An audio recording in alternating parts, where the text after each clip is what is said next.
That bombshell arrest, that former police officer who authorities say went on a reign of terror for so many years. The numbers, as I mentioned, are simply staggering. At least 12 murders, 45 rapes. They have been searching for more than 4 decades, and tonight the major clue that unlocked this just days ago. They say this is their man, Joseph DeAngelo, now 72, arrested outside his home. They surprised him. He spent years as a California police officer. He'd been married. ABC's Whit Johnson leads us off from California on the man dubbed the Golden State Killer. Tonight, hiding in plain sight, police say one of the most elusive serial killers in American history has been captured outside his suburban home. We found the needle in the haystack, and it was right here in Sacramento.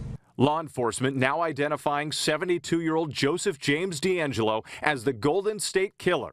The once married former police officer now under arrest for a violent crime spree that terrorized California for more than 40 years. He was committing the crimes during the time he was employed as a peace officer, and obviously we'll be looking into whether it was actually on the job. Detectives working the case for decades, but DeAngelo not a suspect until days ago when they got a break. They say cutting-edge DNA testing allowed them to make a match. We were able to get some discarded DNA, and we were able to confirm what we thought we already knew, that we had our man.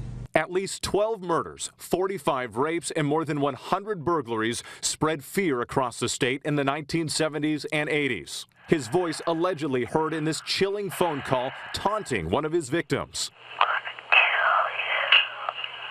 Those crimes meticulously planned. The suspect, wearing a ski mask, would break into homes, gag, blindfold, and tie up his female prey before carrying out his brutal attacks.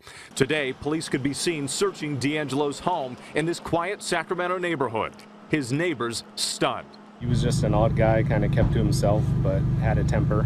For the victims' families, overwhelming relief. It is time for all victims to grieve and to take measure one last time. 18-year-old Janelle Cruz, the last known victim, was murdered in 1986. Soon after, her sister Michelle fled California, fearing for her own safety. The feeling is undescribable. I am so happy. I feel so blessed. We finally got the guy who brutally raped and murdered my sister. So let's get to Whit Johnson with us live from California tonight. And Whit, it's hard to wrap your head around these numbers.